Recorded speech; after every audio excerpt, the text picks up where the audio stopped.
شہر بابل کی ایک بدکار عورت مر گئی تو اس کے گھر والوں نے اسے دفن تک نہ کیا بلکہ ایک کوڑے کے ڈھیر پر پھینک دیا۔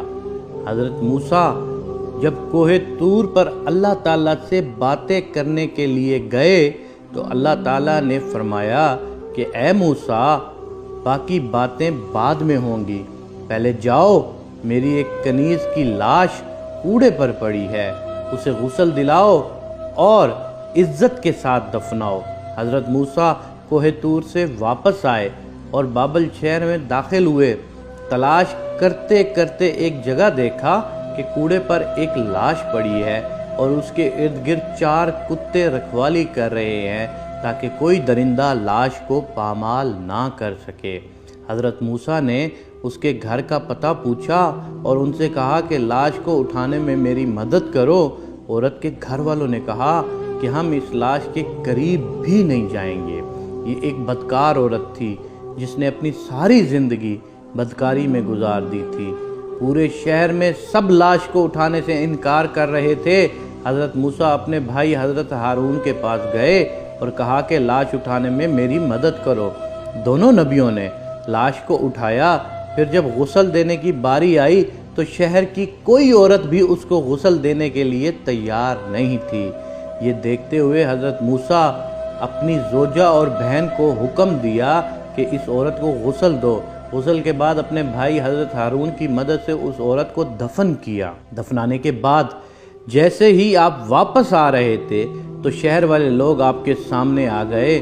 وہ سب مل کر آپ سے کہنے لگے، اے موسیٰ، یا تو ہمیں اس بات کی وضاحت دو کہ ایک بدکار عورت کو اتنی عزت کیوں دی، یا پھر وہ کلمہ جو آپ نے ہمیں پڑھایا ہے آپ کو واپس کرنے آئے ہیں۔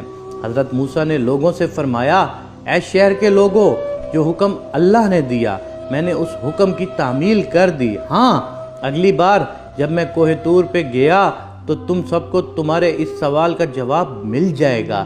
یہ سن کر لوگ واپس چلے گئے۔ حضرت موسیٰ کوہ طور پر گئے، اے میرے پروردگار، اس شہر کے لوگ مجھ سے اس بات کی وضاحت مانگتے ہیں کہ ایک بدکار عورت کو اتنی عزت سے کیوں دفنایا گیا ہے۔ اللہ تعالیٰ نے فرمایا، اے موسیٰ، یہ عورت واقعی بدکار تھی اور اس کی ساری زندگی بدکاری میں گزر گئی، مگر ایک دفعہ یہ ایک ایسی جگہ سے گزر رہی تھی یہاں پر ایک کتا پیاس کی شدت سے مر رہا تھا۔ اس نے پانی کے کنویں سے اپنے کپڑے گیلے کیے اور کتے کے منہ میں نچوڑ دیے۔ پیاسے کتے کے منہ میں جب پانی آیا اور اس کے تڑپتے ہوئے جسم میں جان آ گئی، مجھے عورت کی یہ رحم دلی بہت پسند آئی اور میں نے موت کے فرشتے کو حکم دیا کہ اس کی روح قبض ڈالو کہ تاکہ آئندہ کوئی بدکاری نہ کرے، اور میں نے اس کو وہیں پر معاف کر دیا۔ اللہ اللہ اللہم صلی علی محمد و آل محمد۔ جیسے اللہ تعالیٰ نے اس عورت کو معاف کر دیا، بدکار کو، تو ہمیں اس کہانی سے صرف یہ ایک سبق ملتا ہے کہ وہ جو غفور و رحیم ہے، وہ جو اللہ ہے، وہ بہت غفور و رحیم ہے۔ آپ کے کتنے ہی گناہ کیوں نہ ہو، لیکن اللہ کی ذات اگر آپ کی کسی ایک نیکی سے خوش ہو جائے تو وہ آپ کو معاف کر سکتی ہے۔